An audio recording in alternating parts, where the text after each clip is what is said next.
ہمارے ذہنوں میں جو معیارات بیٹھے ہوئے ہیں وہ کیا ہے؟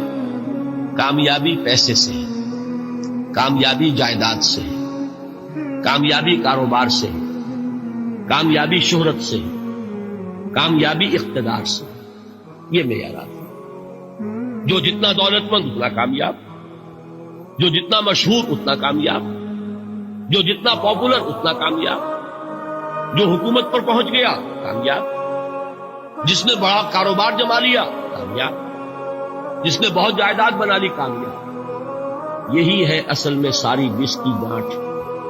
جو تصور کامیابی کا ہوگا اسی کے مطابق آپ کی بھاگ دوڑ ہوگی، اسی کے لیے جد و جہد ہوگی، اسی کے لیے توانائیاں صرف ہوں گی، اسی کے لیے دن رات کی مشقت ہوگی۔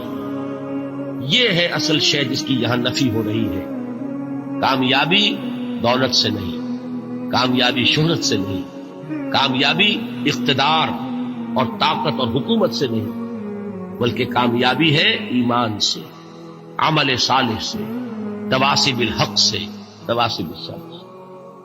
آپ غور کیجئے اس نقطہ نظر کا، اس ایٹیچیوڈ کا، یہ جو مینٹل ایٹیچیوڈ ہے، اس کا بدل جانا ہی انسانی شخصیت کے اندر انقلاب برپا کرے۔ اب آپ کا نتیجہ کیا نکلا؟ اگر تو دولت سے کامیابی ہوتی تو قارون بہت کامیاب تھا، اگر حکومت سے کامیابی ہوتی تو فرعون اور نمرود بہت کامیاب تھا۔ کامیابی ان سے نہیں، کامیابی انسان دولت میں قارون کی دولت تک پہنچ جائے اور دنیا میں دبدبہ اور اقتدار اور سلطنت اور حکومت کے اعتبار سے وہ نمرود اور فرعون کا مقام حاصل کر لے، وہ ناکام ہے، خائب ہے، خاسر ہے، برباد ہے۔ اور ابو ذر غفاری کامیاب ہے، چاہے ان کے پاس کچھ نہیں، جھونپڑی تک نہیں تھی، کوئی گھر نہیں تھا۔ حضور نے فرمایا ہے اللہ کے کچھ بندے ایسے ہوتے ہیں جو کسی محفل میں جانا چاہیں تو انہیں اجازت نہ ملے، جو کہیں اگر رشتہ کرنا چاہیں کوئی ان سے رشتہ کرنے کو تیار نہیں، کہیں کوئی سفارش کرنا چاہے تو ان کی کوئی بات ہی نہ سنے۔ لیکن اللہ کے ہاں ان کا وہ مقام ہے کہ اگر بھولے سے بھی کسی بات پر قسم کھا بیٹھتے تو اللہ ان کی قسم کی لاج رکھتا۔ یہ ہے فرق، یہ جان لیجیے اچھی طرح۔ اس بات کا مان لینا آسان، اس پر سبحان اللہ کہنا آسان، لیکن اس کے مطابق آپ کے اپنے ذہن کا بدل جانا بہت مشکل ہے۔ اس لیے کہ ہم متاثر ہوتے ہیں اپنے ماحول سے۔ وہ بڑا محل ہے، دیکھ کر ایک دفعہ جھجری آتی، وہ بڑی سی 20 فٹ لمبی کار سناٹے کے ساتھ آپ کے پاس سے گزر گئی۔ ایک دفعہ اعصاب کے اندر ارتعاش ہوتا، محسوس ہوتا ہے بڑے یہ نصیبے والے لوگ ہیں، بڑے خوش نصیب، بڑے کامیاب، حالانکہ کچھ معلوم نہیں کہ یہی سب سے بڑی بدنصیبی ہو سکتا ہے کہ یہی سب سے بڑی ناکامی ہے۔ اگر ذہنوں میں یہ بات بیٹھ جائے کامیابی کس شے سے، یہی وجہ دیکھیے قرآن مجید میں بارہا آپ دیکھیں اولئک ھم المفلحون، یہ ہے لوگ کامیاب ہونے والے۔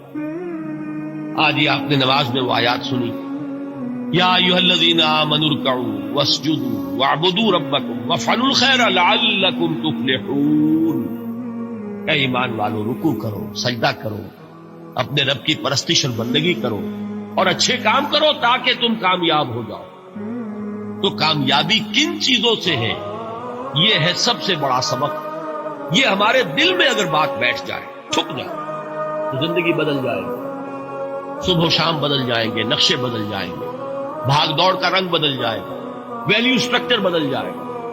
آج وہ ایک چیز نہایت اہم نظر آ رہی ہے، کل نہایت غیر اہم نظر آئے گی۔